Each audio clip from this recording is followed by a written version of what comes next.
Hello everyone. So অনেকেই wholesale এবং private level নিয়ে কনফিউশনে থাকেন, কোনটা দিয়ে শুরু করবেন। সো আজকে আমি এই ভিডিওতে এক্সপ্লেন করব কোনটা আপনার জন্য বেটার হবে, হোলসেল নাকি প্রাইভেট লেভেল। সো দেখেন, হোলসেল বিজনেস হচ্ছে, ফার্স্টই হোলসেল বিজনেস করতে গেলে আপনাকে জানতে হবে হোলসেল কি। হোলসেল হচ্ছে কোনো ব্র্যান্ড যেটা অলরেডি রেজিস্টার্ড অ্যামাজনে, অলরেডি যে কোনো কান্ট্রিতে এস্টাবলিশ একটা ব্র্যান্ড, সেটার ইনভয়েস নিয়ে আপনি অ্যামাজনে সেল করবেন তার প্রোডাক্ট। সো সেক্ষেত্রে আপনার কি হয়, যখন আপনি হোলসেল বিজনেস শুরু করতে যান, আপনি যখন ব্র্যান্ডকে অ্যাপ্রোচ করেন, ইমেল করেন, তখন তারা ফার্স্টেই আপনার কাছে যেটা রিকোয়ার করে সেটা হচ্ছে এলএলসি।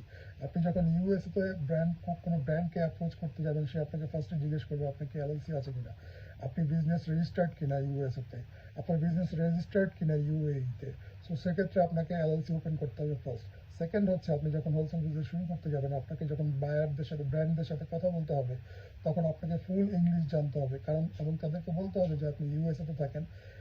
তো আপনার তারা যদি জানতে পারে যে আপনি ইংলিশ জানেন না, বা আপনি এলিজেবল না, আপনি খুব একটা ভালো কথা বলতে পারেন না, আপনি ইউএসএ থাকেন না, সেক্ষেত্রে আপনাকে কখনোই তারা ইনভয়েস দেবে না।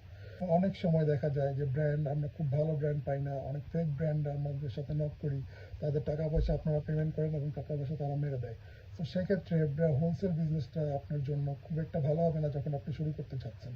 হোলসেল বিজনেস হচ্ছে তাদের জন্য যারা অলরেডি অ্যামাজনে এস্টাবলিশড এবং অলরেডি সব কিছু জানে, ইংলিশ ভালো প্রপারলি বলতে পারে, এলএলসি আছে, এভরিথিং আছে, ব্র্যান্ডকে খুব সহজেই অ্যাপ্রোচ করতে পারে, সেক্ষেত্রে তাদের জন্য হোলসেল বেস্ট। আপনি, আমার মনে হয় বাংলাদেশিদের মধ্যে অনেকেই most of the time English বলতে পারে না, খুব ভালো কমিউনিকেশন স্কিল না, তো তারা কখনোই ব্র্যান্ডকে অ্যাপ্রোচ করতে পারে না। হাজারটা ব্র্যান্ডকে নক দিলেও 10টা ব্র্যান্ড যদি রিপ্লাই দেয়, তাদের মধ্যে 8টাই ফেক বের হয়, যেটা টাকা পয়সা দিলে টাকা পয়সা আপনার মেরে দেবে, প্রোডাক্ট আপনি পাবেন না, এবং আপনাকে ভুল ইনভয়েস ধরিয়ে দেবে, তারা অথরাইজ সেলার না।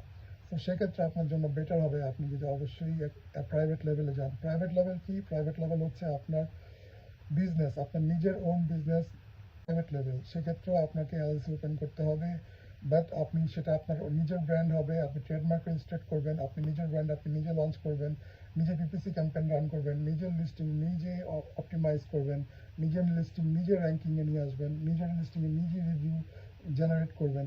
সো সেটা আপনার লিস্টিং হবে, আপনার নিজের ব্র্যান্ড হবে।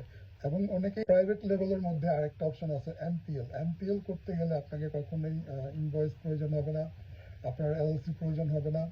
আপনি খুব সহজেই আপনি একটা প্রোডাক্ট চায়না থেকে নিয়ে অ্যামাজনে পাঠিয়ে আপনি জেনারিকও লিস্টিং করতে পারবেন, আপনার নিজের ব্র্যান্ড এমপিএলও লিস্টিং করতে পারবেন। সো বিগিনারদের জন্য এটাই খুব সহজ, কারণ আপনি যে কোনো একটা প্রোডাক্ট চাইনা থেকে কম দামে একটা প্রোডাক্ট নেবেন, নিয়ে অ্যামাজনে পাঠাবেন, অ্যামাজনে পাঠিয়ে সেটা বেশি দামে বিক্রি করবেন। সো আপনার নিজের নিউ লিস্টিং জেনারিক হোক বা এমপিএল এ হোক, সেটা আপনি আস্তে আস্তে গ্রো করবেন, যখন বিজনেসটা বড় হবে